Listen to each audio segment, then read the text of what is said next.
10 de setembro, quinta, lição 11, jovens, fogueira.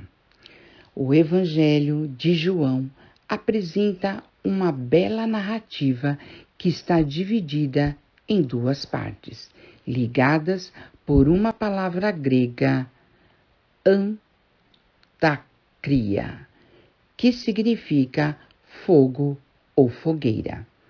A palavra antraz deriva desse termo e designa uma rara infecção bacteriana que causa cicatrizes que parecem carvão em brasas.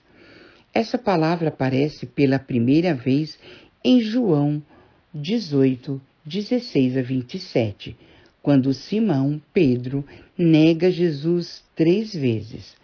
Na primeira negação, Pedro está diante de uma antraquia, uma fogueira acesa. João destaca que estava frio, ele estava presente, talvez associando a temperatura com a condição do coração de Pedro. As pessoas estavam ao redor de uma fogueira que haviam feito para se aquecerem, e Pedro também estava em pé com eles, aquecendo-se. João 18, 18. No momento em que Pedro deveria estar junto com outra pessoa, ele se distanciou.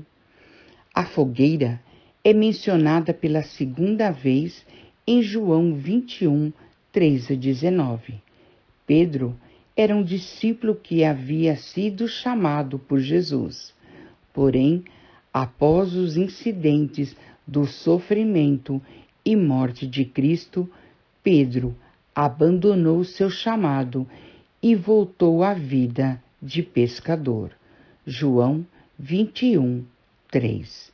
Sendo o líder do grupo, outros ex-pescadores o seguiram, retornando à única profissão que conheciam. Apesar de terem passado a noite inteira trabalhando, não pegaram nenhum peixe. Eles achavam que eram bons, pelo menos nisso, mas fracassaram. Provando ser o Senhor dos peixes, da pescaria, dos pescadores de toda a criação, Jesus operou mais um milagre na vida dos seus discípulos. Sem falar muito, Jesus mostrou que sem ele não se poderia pescar peixes nem gente, apesar da experiência que tinham.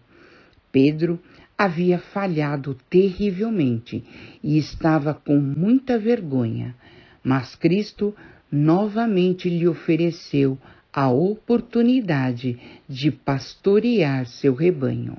João 21, 15 a 19.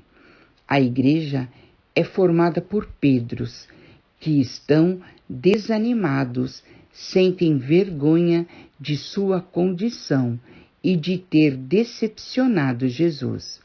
E nessas experiências com Jesus, esses Pedros podem novamente obter sucesso espiritual e pescar 153 peixes grandes. Fim da lição.